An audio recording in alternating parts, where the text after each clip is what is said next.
Резеда Шарипова. Нефт төбәгендә, Ознакай шәһәрендә яшәп иҗат итәм.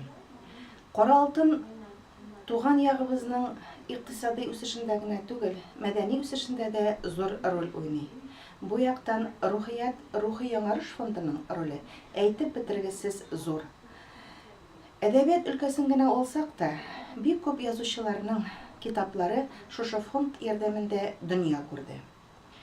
Шулай ук әйтәсе килә, республикабызның көньяк-көнчыгыш районнарында яшәүче иҗат әһелләре бу яктан аеруча бәхетле. Әле шушы елларда гына син дә шагыйрь, мин дә шагыйрь, балаларга бүлек, илһам чишмәсе кебек әдәби җыентыклар нәшер ителде. Былтыр да үземнең туган көнем уңаеннан Алдакчы яңгыр дигән балалар өчен китабым чыкты.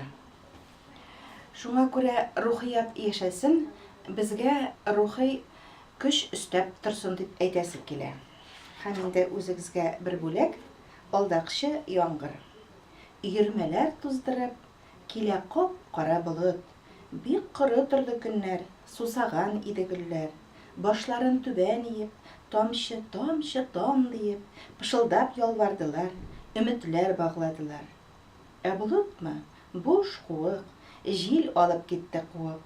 Көттереп тә яумады, яңгыр тагын алдады.